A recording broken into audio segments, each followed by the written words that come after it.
Hey people, how are you this beautiful day? Well, I hope that you're ready to continue with the CSS Grid.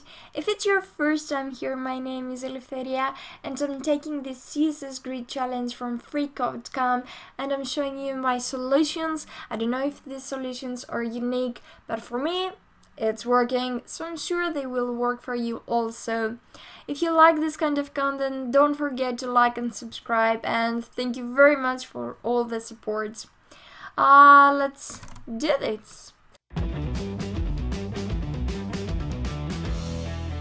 Alright, submit and go to the next challenge. I have already recorded 2 videos with my solutions about the CSS Grid, and this is going to be the third one. So yes, CSS Grid, divide the grid into an area template. Let's do that. You can group cells of your grid together into an area and give the area a custom name. Do this by using grid template areas on the certain like this. So you have the grid template areas, and there is an example with header and advert content, and then footer. Alright. The code above merges the top 3 cells together into an area named header, the bottom 3 cells into a footer area, and it makes 2 areas in the middle row, advert and content. So far, so good. Note, every word in the code represents a cell and every pair of quotation marks represent a row.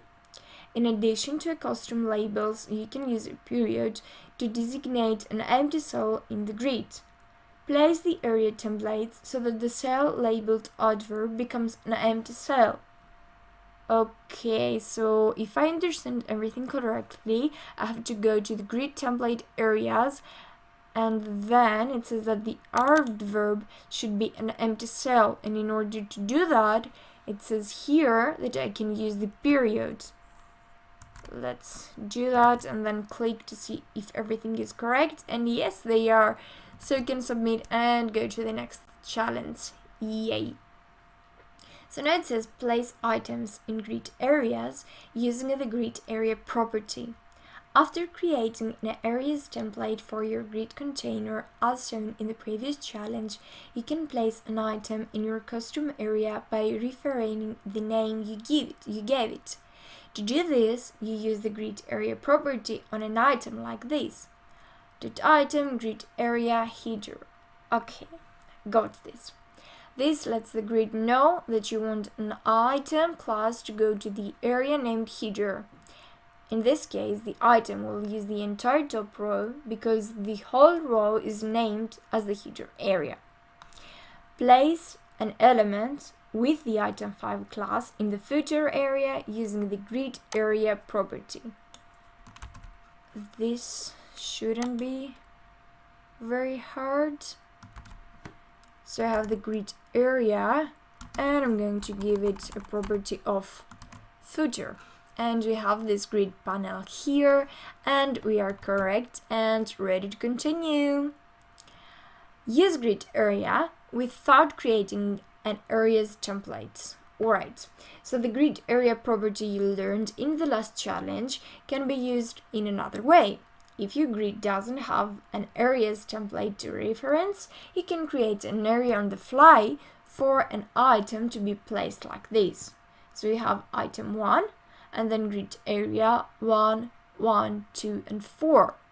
Okay, this is using the line numbers you learned about earlier to define where the area for this item will be. The numbers in the example above represent these values.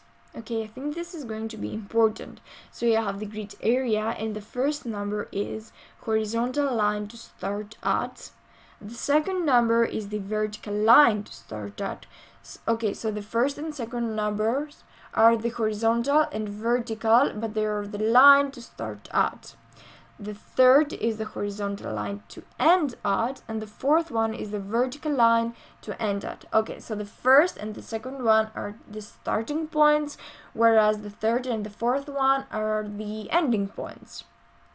So the item in the example will consume the rows between lines 1 and 2, and the columns between 1 and 4.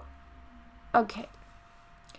Using the grid area property, place the element with item 5 class between the third and the fourth horizontal lines and between the first and the fourth vertical lines.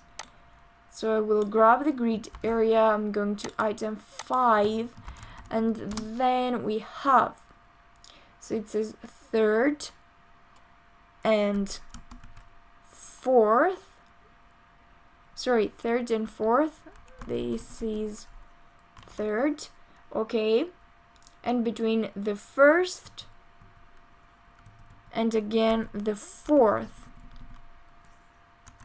and let's see if that's correct. Item, sorry, I have just to give a column, and no, it's correct. Alright, that's it for this video, guys. I hope you enjoyed it, and just stay tuned because the next video I'm going to show you even more things, and have an amazing day. Bye.